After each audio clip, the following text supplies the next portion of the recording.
Red panda.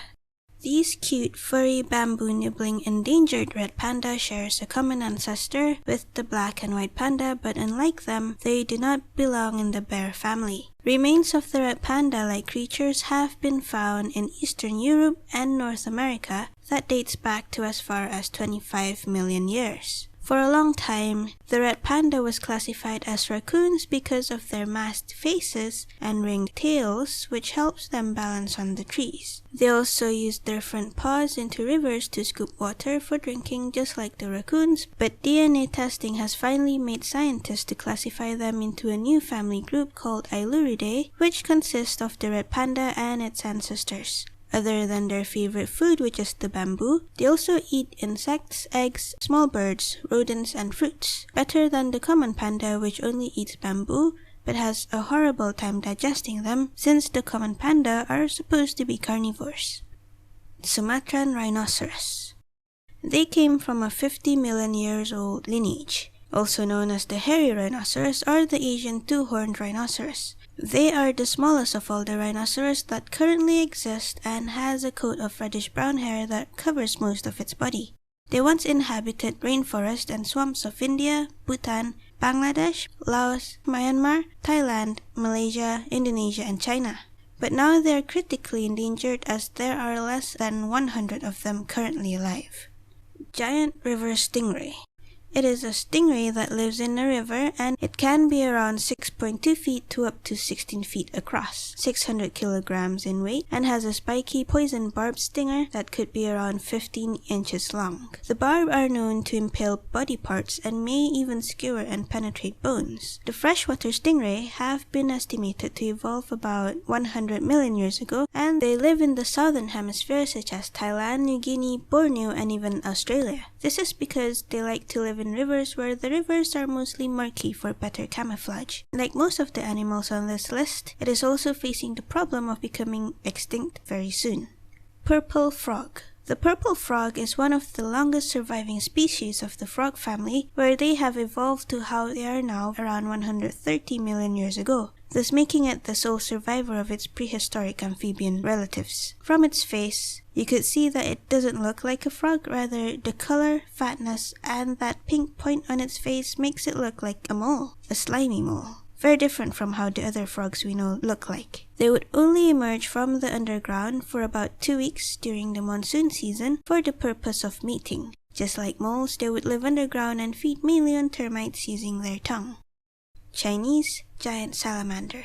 This is the largest salamander and amphibian in the world that could reach a length of up to 180 centimeters, which means it's bigger than me. It is a part of the Cryptobranchidae lineage, which dates back to 170 million years ago.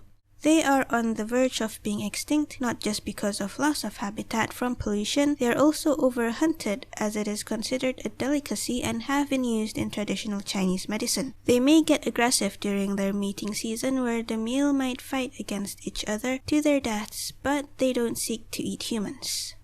Tadpole shrimp. It is considered a living fossil because its basic prehistoric morphology has changed very little, exactly matching the bodies of their ancient ancestors that inhabited Earth 220 million years ago. They have a broad, flat carapace which conceals its head and bears a single pair of compound eyes. They are omnivores that eat small animals such as fish and fairy shrimp. They are found to live on the bottom of shallow lakes and could be found worldwide. Lamprey. These creatures seem to come from nightmares. I can't stand seeing how they look, so I'm going to make this short. They are eel-like parasites with a circular mouth that are filled with dozens and dozens of small, sharp teeth that would latch onto any suitable host and suck their blood. They exist way back to around 360 million years ago, where scientists found a lamprey fossil and confirmed it was essentially the same as the lampreys alive today. Horseshoe crab. They look like horses' hooves. This crustacean-like thing is not a crab but are much more related to arachnids than a crustacean. The fossils found of them dates back to almost 450 million years, and there seem to have very little to no change from what is found now. They are the prey for birds and some fish, while they only search for worms or mollusks for food. They usually swim upside down, inclined at about 30 degrees to the horizontal and moving at about 10 to 15 centimeter per second. Also, that dangerous looking rigid tail is not dangerous as its only purpose is to flip the animal over if it's turned upside down. Nautilus.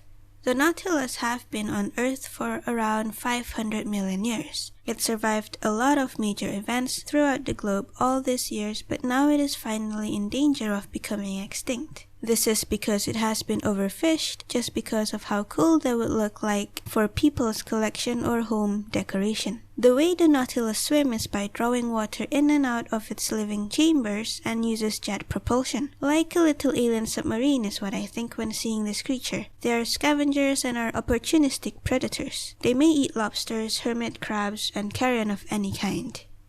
Lastly, jellyfish. The jellyfish was always known to be a very ancient species, but only until 2007 was the jellyfish said to exist even before there was any land-dwelling creatures at all, as they found a fossil that goes back to over 500 million years old. Jellyfish are found worldwide in every ocean from the surface to the deep sea, and there are also some types of jellyfish that live in fresh water. We always see how beautiful they are just floating about in the waters, but this is how their life cycle is. They start off in their larva stage, become polyps, which buds into ephyrae, and then transform into an adult medusae where they reproduce by either sexually or asexually. But usually, it's just a hit and miss by releasing their eggs and sperm in the water in hopes of getting fertilized.